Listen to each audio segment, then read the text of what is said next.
Hey, how you doing, everybody? As always, this is JD Lewis with Untamed Conversations. I'm here with a friend of mine, Caitlin. I'm going to let her introduce herself, and we'll go from there.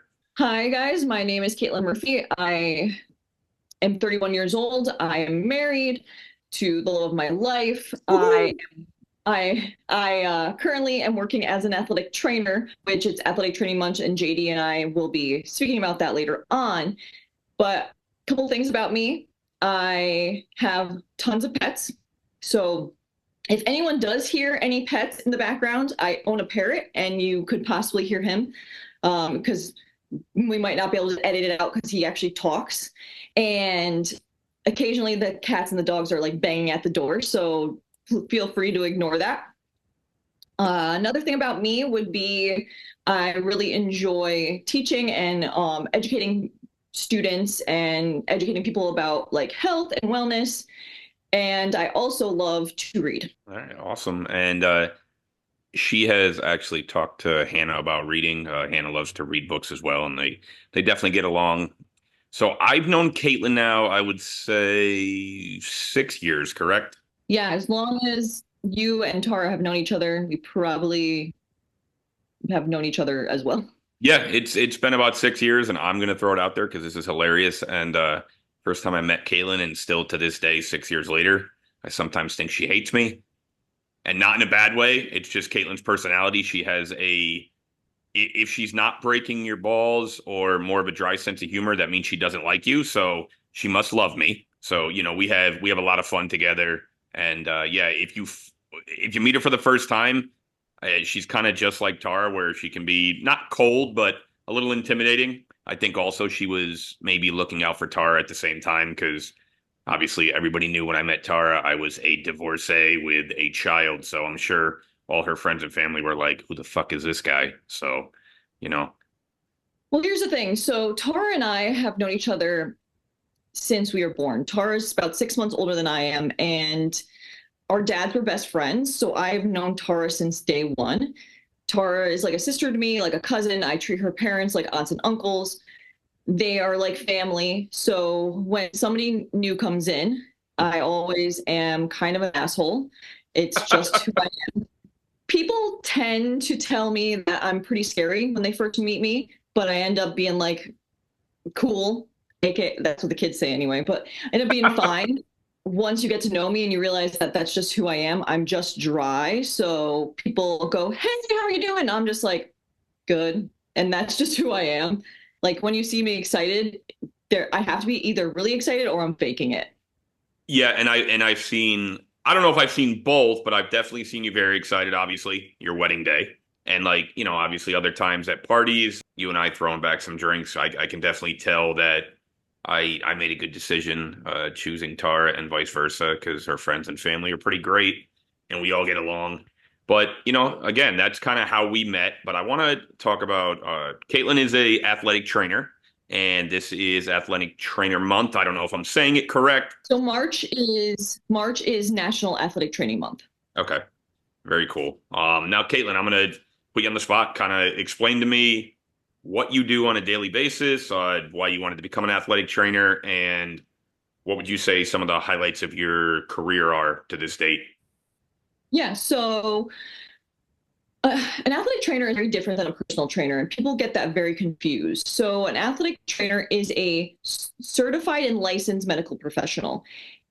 When people, when people I talk to people and they're always like, "Oh, personal trainer, you go to the gym, you tell people how to work out." No, what I do is I essentially go to a high school every single day. I work at two local high schools. I work and I go and I interact with the students and the athletes.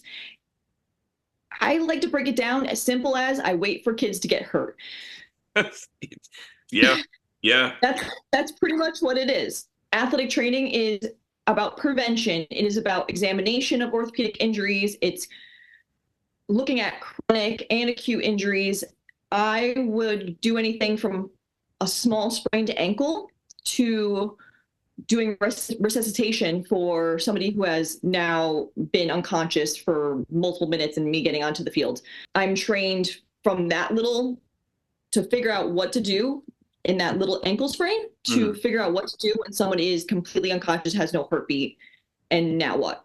So we're talking like, obviously, I mean, my athletic trainer took care of me many times playing football and baseball. I mean, that man, I didn't have, knock on wood, any serious issues, taped my ankles, broken ankle here and there. But so we're talking Damar Hamlin issue, like from the Bills when he hit, when the Yep. complete cardiac arrest, like you can deal with that on the field if need be. Yeah, so I can do everything to an extent. There's some Okay. things that athletic trainers are not allowed to do in the state, but really I'm there to be prepared for any sort of emergency that could possibly happen to these kids while they're participating in their activity. Okay. To the side of that, I'm also there to make sure that they have prevention, to make sure they have their ankles taped if they need it, and make sure they have braces if they need it, to show them how to strengthen their ankle or strengthen a body part so they do not have those issues going forward.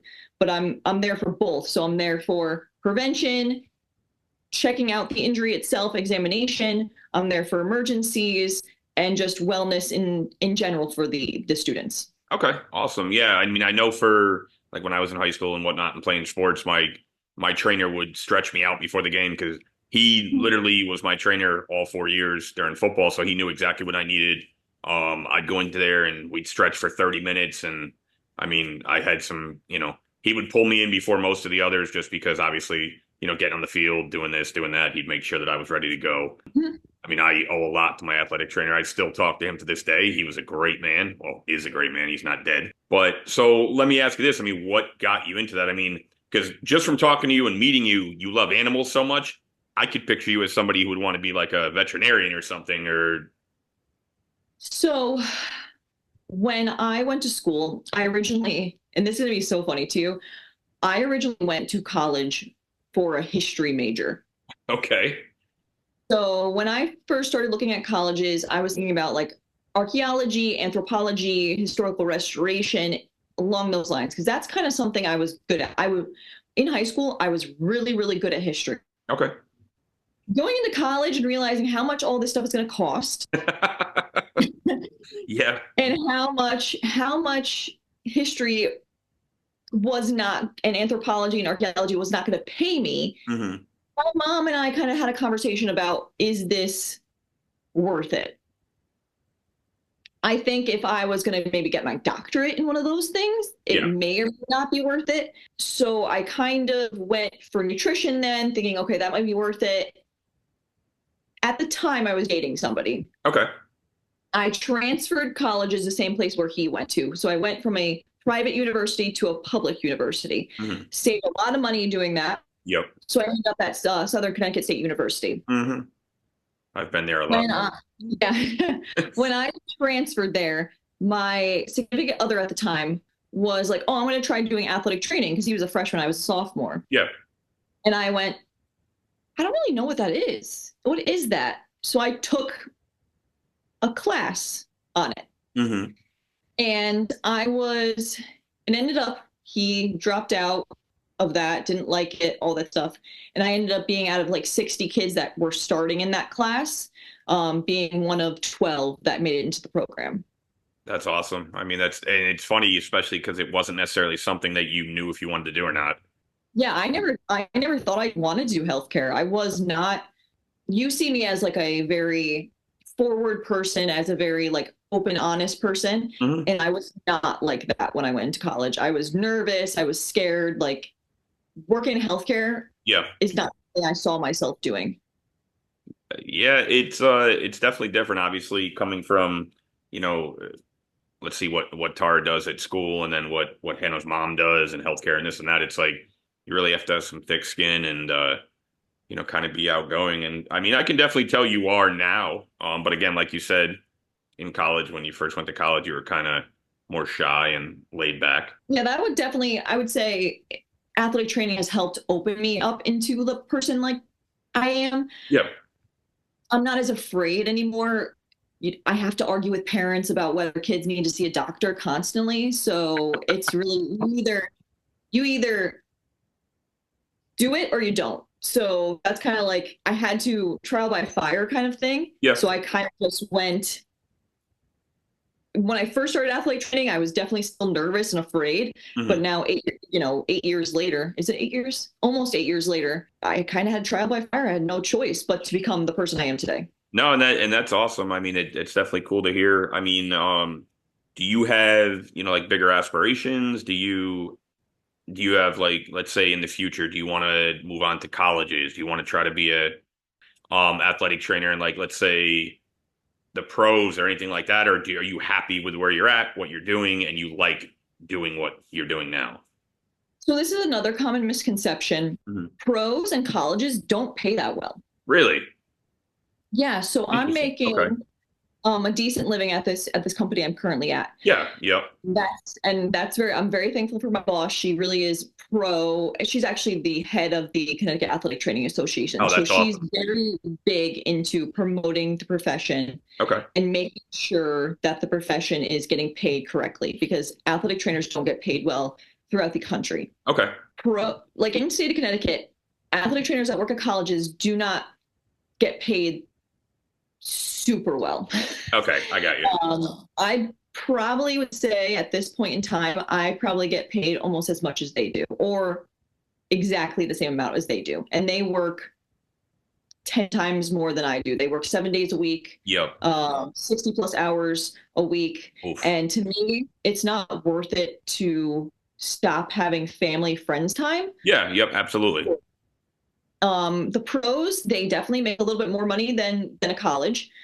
But again, you're working 365 days a year. And you're probably on call for pretty much anything somebody needs. It's like they call you, you need to be here now.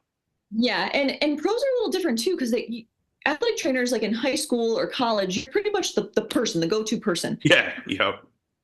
Pros, you're kind of a step behind because the doctors are those people. Yeah. Yep. Okay. I got it.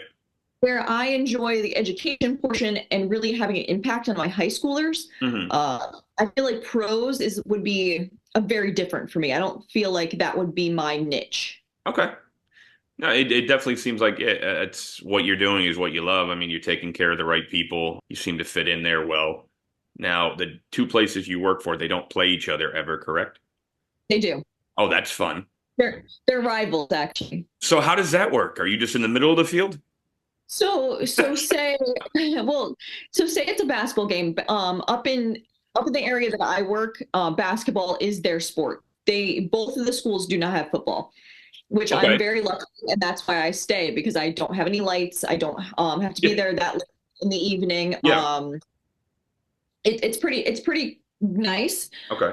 But with that being said, because they don't have football and they don't have a lot of sports and they don't have a lot of kids, Mhm. that's why I have to do dual because they can't actually afford a full-time athletic trainer. Got it. Okay. But what happens is, say they're playing a game and two different locations, I have a per diem that comes and helps me. Awesome. Okay. But if they're playing basketball and there's a big rivalry night, which they do every year, Hmm. I stay in my spot and they know where to come and get me. Okay. No, that's cool. I definitely, when you said that, I was wondering, I'm like, I wonder if they play each other, what happens? But no, that sounds like you love your job. You love what you do. Like I said, I just wanted to kind of shoot that out here on the podcast so everybody can appreciate you for what you do. Because I'm sure not everybody knows it's Athletic Trainer Month. I'm Mhm. sure some people hear it and they're like, oh yeah, okay. But it seems like this is something that needs to, I guess, let's say spread some more awareness and maybe throw some more cheers your way for what you do. You're helping a lot of high school kids prevent them from getting hurt and then helping them once they're hurt. I mean, that's huge. Yeah, I think a lot of people don't understand like exactly what I do. Like I said before, they think I'm a personal trainer, Yeah. Yep. and that's not the case. I'm here for your kids and I'm here to make sure your kids are happy and healthy and can play the sport. A lot of my students even come back and talk to me later on and Yeah. maybe they were angry with me at the time for something like a concussion, but they come back and they tell me as adults, "Oh, thank you. I'm so glad you did that." I mean, if we're being honest here, I played through a lot of concussions and obviously football, basketball, a little different. You can still get hurt in both. But I know more than 5 times in high school. I mean, I would tackle somebody and my brain would just go dark for like a minute and a half, 2 minutes. And then I would get up. They'd be like, hey, are you okay? And I'm like, yeah, I'm fine. And then, I mean, I wouldn't remember what happened in the game for the next 6 months. Like for the next 6 months, somebody would ask me, that game you guys played, you did great. And I'm like, what happened? So maybe, Yeah, that's why. and I think it was a little different when we were younger too. So I'm a little bit older than you, not much, but I think when we were playing sports, it was a little different. Like parents are different nowadays. And, this is no disrespect to my parents or any of my friends' parents, but if we got hurt, it was get your ass up, get back on the field. You know, you need to play. You know what I mean? You can't be hurt. You can't be taken off the field. So I'm not, like I said, I probably played 6, 7, maybe I played 8 times with concussions. Has it Mhm. fucked me up to now? Who knows? I mean, I guess I'll find out in the future.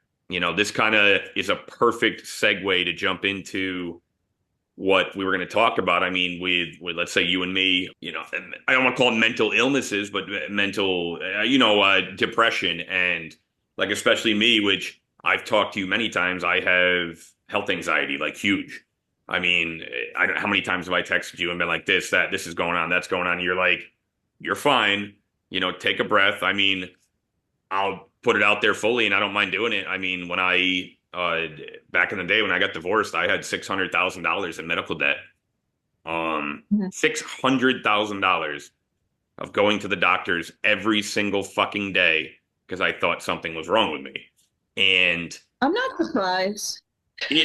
and again, you've known me for a while now. I think it had a lot to do with, it wasn't that I wanted something to be wrong with me, but maybe I was just nervous that something was, but at the same time, when I got the answer that nothing was wrong, I thought I would be relieved. I wasn't.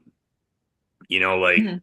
I think I had mentioned it to you when I went to a neurologist. He will not be named because for other issues, but I had an EMG, a muscle study test to make sure I wasn't dying of ALS. And I remember you and I talked about this. Most people in their lives will have one, maybe, or maybe none. I've had six. And every time I got a negative answer in my head, I'm like, well, you only did the left side. Maybe you have to do the right.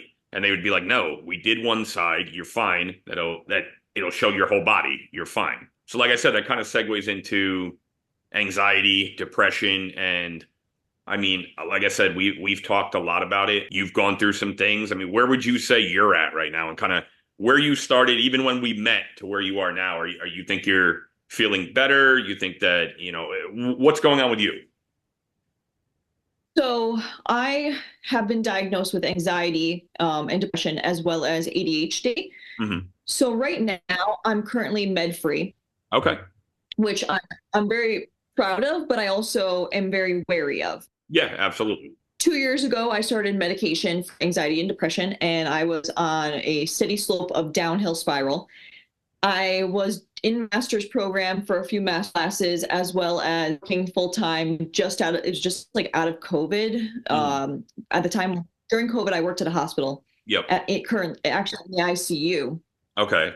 So there was a lot of like combo things, and I hated my job. Yeah. I absolutely hated my job. They were using and abusing me. And I think just a combo of all those things were just putting me in a downward spiral. Okay. Because since I was 15, I believe I started my anxiety and depression around that age. Yep. I had all of this forever, but it progressively got worse. So at this time, I've done a lot of soul searching and doing different things, and I've slowly weaned myself off my medication, but every single day is a big struggle still. But I'm just kind of wary of whether I'm currently going to stay off medication or Mhm. if I'm not going to. Like, I'm not sure where I'm at with all of that. Okay. And trust me, it's I don't want to say funny you said that, but obviously and most do. I take Lexapro every day for I think that's more for anxiety if I'm not mistaken. Well, it's for both. Do I think I take enough of it? No. I mean, I'm 250 pounds and I'm on 5 milligrams a day. And again, I'm not a doctor, whatever. But at the same time, my doctor just said, hey, if you're having anxiety at night and I have Ativan at night, do I take it? No. Mhm. Because again, I think a lot of people listen to I think it was the second or third episode. I have a very addictive personality. So when when I start taking something, if it's doing well for me, if I enjoy it, I'm going to keep taking it. And the Mhm. the Ativan kind of fucks me up And I won't I refuse to take any of that when, obviously Hannah's in the house just because I don't want to be a zombie in front of her. But I feel like people are too quick to throw medication at us and just be like, oh, hey, why don't you try this and try this? But I'm kind of in your boat where I'm not going to lie. I mean, I'm not terrified, but I'm very nervous sometimes. Like it's like maybe I do need my medication, and there's other times where I try to just wean myself off and be like, you know what? I don't want to take this. I go to the gym still, but when I used to go to the gym, that was my anti-anxiety and depression thing. I didn't need medicine. I felt great after that. Now I go to the gym and the second I get back in the car, it all comes back. So I've started going to the gym since I stopped my medication. I started going to the gym 2 to 3 times a week, and Yep. I feel like that has helped me with my ADHD symptoms. Hmm. And there's actually research about physical activity and ADHD and how that can help. Yep. So for me, that's what I find it's the best for. Okay. My anxiety depression really doesn't go along with like the gym, Yeah. I Yeah. find. But for me, some of the anxiety and depression goes along with the ADHD. Okay. The worse my symptoms are for ADHD, sometimes the worse my depression and anxiety is. Interesting. I mean, have you had, and I think you have because maybe obviously we see each other a lot, especially at parties. I've had moments where it hits me like at a party, like when we're with all the family and everybody's together and like that. And I'm like, oh shit, either I have to go home and I think you've seen it and I'm sure I've seen you that way, but where because obviously you know me, everybody knows me. I'm outgoing, loud, obnoxious. I get it. But you've seen me at parties where out of nowhere, I just kind of flip a switch and I'm just nothing. Yep. And I think that's my biggest fear is it happens sometimes, not just at parties, but it's funny at work. I'm fine. I mean, people at work don't bother me, but it's like I think more or less when I'm by myself or Tara's working late, Hannah's with her mom, and I'm just sitting on the couch, and it's like, okay, I have all this anxiety. Let me try to go on the treadmill. Doesn't work. Let me try to play video games just for the hell of it. Doesn't work. So then I'm like, you know what? Let me try my vice. I drink some wine. I think that'll work. Nothing helps. And then all of a sudden, it's odd. The second Tara's home or the second Hannah's in the house, I'm fine. I don't think about anything. My my anxiety, I find, is very profession based. Okay. So for me, a lot of my anxiety becomes with me thinking I'm good enough Hmm. um, in my workplace. So like I've gotten, and that's another because I've gotten much better with that, and I think that has helped my anxiety. Yep. I'm getting much more comfortable with my career and my job, and know I know what I know. Hmm. And it's okay that I don't know certain things. Yep. I'm prepared for what I need to know. So I think that is a big thing.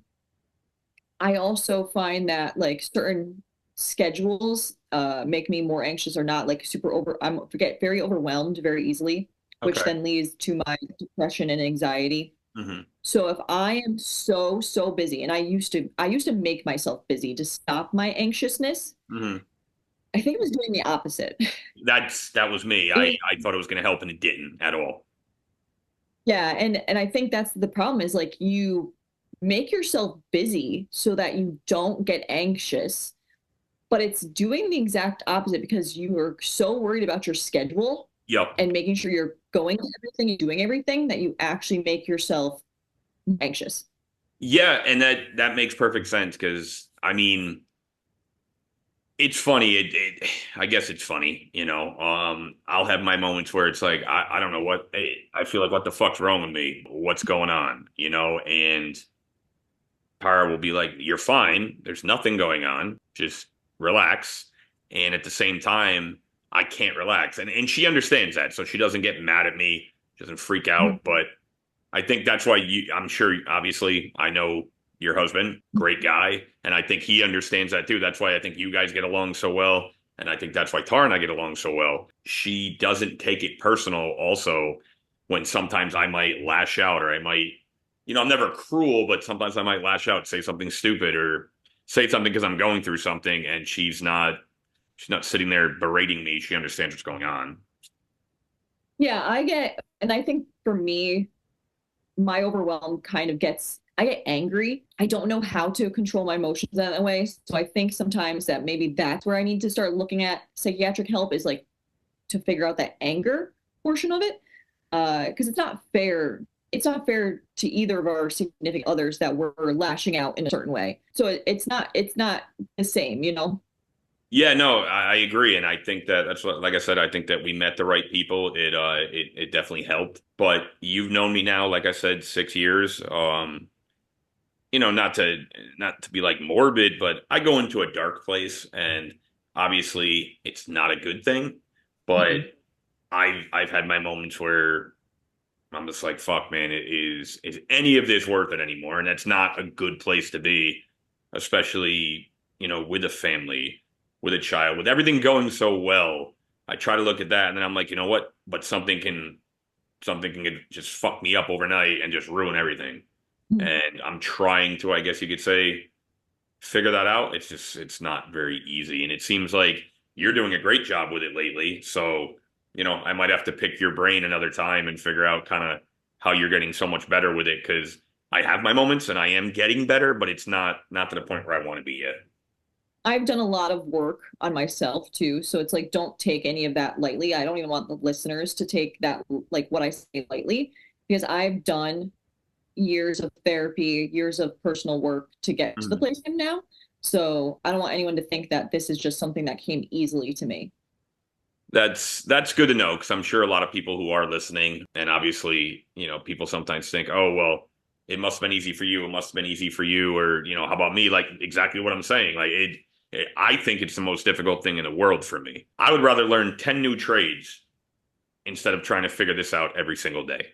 Yep. I have my great days, I have my very good days, and I have days at night where I don't want to go to sleep because like I lay down and the first thing that goes through my mind is, oh God, what happens if you don't wake up? Yeah. It's like, who thinks about that? Like, who Yeah. thinks about that, before they go to bed? That's fucking crazy. Yeah. That's it. It's something we got to work on every single day. And I don't think people understand that. It's okay that we work on it every single day. Like to me, it's just the way things are going to be. And I've come to terms with it. Well, I'm glad to hear that because again, I think that a big thing, and I'm not saying it's easier for women than it is for men, but I think a lot of times it's a little bit harder for and me in general. I just know me to be vulnerable in front of people as opposed to, because I don't really care about my reputation. I'm 35. I can care less what all the people from years ago think about me. But you know what I'm saying. I mean, if your husband or somebody like that was like, "Oh, this is what I'm going through," it's going to be hard for them to be vulnerable. Mhm. And I think it's a men and women issue. I think women attack men, men attack women, where it's like, "Oh, well, man up, do this, do that." It's like it's not that fucking easy. Yeah. You can't just look at somebody and say, "Oh, man up, you got this," because what's that going to do? That's going to put somebody in a downward spiral. And I think that I'm happy that mental health awareness is really getting out there more. Mhm. I think that people aren't afraid to talk about it anymore. It's not very taboo anymore. Like when we were kids, I feel like obviously we were younger, but if there was an issue, if our parents had an issue, they didn't talk about that. No, no. It's like, okay, well, if you're having an issue, let me go out to the bar. Let me go do whatever with my friends. Let me just walk away from the house for a little bit. And that's not a good way to live. And I think that our generation changed that. So I think it definitely helps. You see people on social media that are just so open about it. And I think that really helps too. And it makes people, feel like, okay, if this person with a million TikTok followers is going through that, then, why can't I go through it? So I think we've changed a lot. And like I said, it's not as taboo. And I think we're getting better with the mental health awareness. And I think we're just normal people that are going through some shit. And I think everybody's going through it. Yeah, I don't think anyone's perfect. It's just, I just think everybody has their own little thing, and you just have to keep working every single day to get better. Well, it's good to hear, Kate, that obviously you're doing better. You guys seem very happy, and obviously anybody who doesn't know Kate, after this, you're gonna know her a little bit and you should know her. She's a lot of fun, she's cool. Sometimes she's mean, but we love her for that. Just honest. And you know what? I love that because so many people aren't honest. So that's great. Like she said before, I mean, if she likes you, she's there for you. She'll help you out. She'll look out for you. I know for a fact if I called her and said, "Hey, I need you guys to come over and watch Hannah. We have an emergency. I know they would be there. Oh yeah. That's the kind of person she is, and again, that's why I wanted to get her on the podcast. I'm glad we were able to at least speak about, what you do for work, kind of how we met, but again, really pushing about what you do for work. Because like I said, I still feel a lot of people don't really understand what necessarily you do and how much work you put in. Absolutely want to have you on again to we can dig into more detail about that. But oh yeah, this is really going to be it. I just wanted to go over a few things and really get it out there. And also, again, let everybody know that, as Caitlyn said too, whether you're depressed, anxious, it is what it is, man. We all have it. Some people hide it. Some people don't, it's okay to be vulnerable. Caitlyn and I both found our significant others, the loves of our lives, with what we're dealing with. So anybody else out there, I think you can figure it out. Oh yeah, definitely. So again, as always, everybody, this is JD Lewis with Untamed Conversation, and this has been Caitlyn Murphy. Ever feel run down, get bad migraines, or get sick often? Maybe you drank too much the night before and can't get out of bed. Want to add some extra vitamins into your life to help your skin and metabolism? Well, I know exactly how to fix that. Get Your Drip On is a mobile IV clinic run by a registered nurse in New Haven, Connecticut area. She will come to your house and literally hook you up. Talk about convenience. She will hook you up with the fluids you need to give yourself that extra kick. Get Your Drip On offers IV fluid bags of immunity boosting, energy, weight loss, hangover cure, skin repair, performance, and recovery. Call Get Your Drip On at 475-209-3409 or message on Instagram at Get Your Drip On to book an appointment now.